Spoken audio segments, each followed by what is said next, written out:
Le agradezco a Carlos Bravo, regidor, analista, columnista y colaborador, que nos acompañe hoy en tiempo real. Querido Carlos, ¿cómo estás?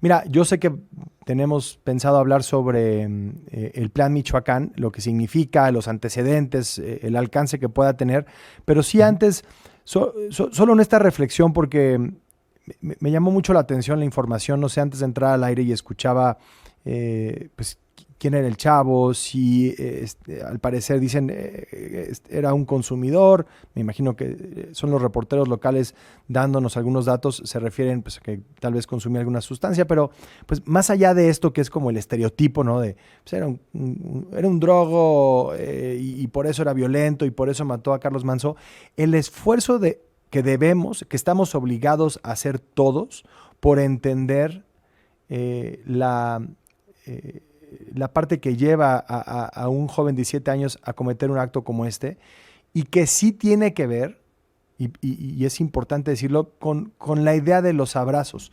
No porque crea que fue la estrategia adecuada, porque no creo que ni siquiera se ejecutara la estrategia, era una frase que se Un soltaba así de manera muy eslogan. fácil, pero sí con la dimensión social, con cómo la desigualdad, la pobreza, la marginación, la discriminación nutre toda esta violencia también en nuestro país, Carlos.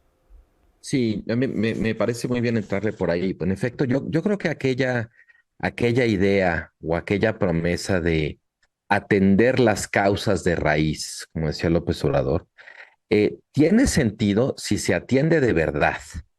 Y creo que ese es el primer, como quizás el primer pendiente. O sea, ¿realmente se atendió eso durante ese sexenio? ¿Realmente se logró, como le gustaba decir a veces a López Obrador, robarle pueblo al crimen, ¿no? O sea, crear las condiciones para evitar, por ejemplo, el reclutamiento, ¿no? Que cada vez lo escuchamos más, la capacidad de reclutamiento que están teniendo las organizaciones criminales, pues básicamente de carne de cañón, ¿no? Y cómo impedir, cómo lograr retener a los jóvenes, digamos, antes de que ya caigan dentro de las redes del crimen organizado, esa política de prevención, esa política que probablemente se atiende con política educativa, con política de vivienda, con política de juventud, ¿no? Creo que a eso te referías ahorita, digamos, con el término de los abrazos, ¿no? Sí. Es la parte de política social como una política preventiva en materia de seguridad.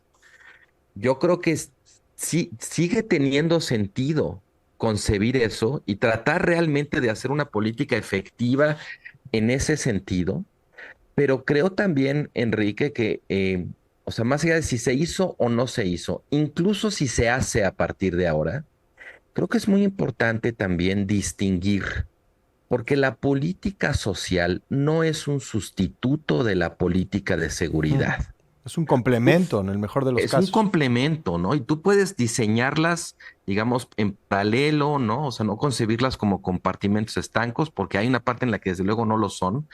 Pero para volver al ejemplo del joven que tú mencionabas, o sea, uno podría decir, bueno, la política social falló en la medida en que el joven pudo ser reclutado, ¿no? Pero que haya habido fuerzas para reclutarlo no es un problema de política social, Sí, es un sí, problema de política de de seguridad. seguridad. Y me Sí, parece que además ese es el primer tiempo, ¿no? En cualquier estrategia, si hay un acercamiento integral al asunto de la seguridad y la violencia en nuestro país, pues el primer tiempo es estabilizar, garantizar condiciones para que entonces pueda hablarse de política social, de programas, de educación, de salud, porque sin lo primero exacto. difícilmente puede avanzarse lo segundo. Déjame hacer una muy, muy breve pausa y ahora sí, si quieres, le entramos justamente a la idea del Plan Michoacán y si esto puede resolver el tema. Ya volvemos con nosotros en esta conversación con Carlos Bravo, regidor, sobre ahora sí el Plan Michoacán presentado esta semana y en el contexto de lo que platicábamos, si realmente se busca una solución de fondo, no solamente de la violencia, no solamente ese primer tiempo de pacificar, sino Mm, de romper con los factores estructurales que permiten que un chavo de 17 años hoy esté siendo enterrado ujú. en Michoacán por haber asesinado al presidente municipal de Uruapan. Claro, mira, yo creo que lo primero que hay que decir, Enrique, es que lo que pasa hoy en Michoacán ya no es la guerra de Calderón y haríamos bien en jubilar esa idea, no solo por lo de la responsabilidad política de Calderón, sino por la dinámica propia del conflicto. La de hoy es parte de lo que los especialistas se han dado en llamar las nuevas guerras criminales. Ya no son un tema nada más de seguridad o de narcotráfico, es un tema de depredación criminal que tiene que ver con captura política y con el control de amplios sectores de la economía lícita e ilícita, de la minería, del comercio, de la agricultura, etcétera. Y los desafíos que plantean estas nuevas guerras criminales son inmensos, porque van pues desde esta parte de combatir, ¿no? La fuerza operativa o la capacidad de reclutamiento de los grupos criminales que en algunos casos ya operan como con estrategias y capacidad de fuego francamente militares. Pasa también por una completa ausencia de justicia a nivel local y que no es nada más porque prevalezca la impunidad, sino porque también ya forman parte de la vida cotidiana de las comunidades la extorsión, la desaparición, el uso arbitrario de la fuerza, o sea, todo esto como insumos que alimentan ciclos de violencia. Y finalmente está también como la pobreza, la desigualdad, o sea, todo el impacto que tiene la economía criminal y la falta de justicia en sectores vulnerables de la población, por ejemplo, como los jornaleros, o en problemáticas locales como la deforestación, el uso de suelo, el agua, ¿no? O sea, yo creo que aquí hay, primero que nada, una necesidad urgente de replantear el tipo de conflicto que tenemos enfrente.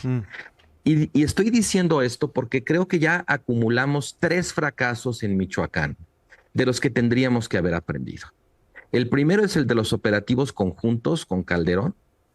El segundo es el de la ocupación del gobierno federal mediante la Nieto. figura del comisionado o Sí, el zar Castillo. de Peña Nieto, exacto. Y el tercer fracaso es el de supuestamente atender las causas y los abrazos no balazos de López Obrador. Yo creo que el principal riesgo que corre hoy el gobierno de Claudia Sheinbaum es no aprender de esos fracasos y terminar replicando sus vicios. Confundir presencia de fuerzas de seguridad federales con gobernabilidad, confundir el poder de las Fuerzas Armadas con quitarle poder y desplazar a las autoridades locales, confundir lo que decíamos hace un segundo, ¿no? Política social con política de seguridad, o una última, confundir política de comunicación con implementación en el territorio.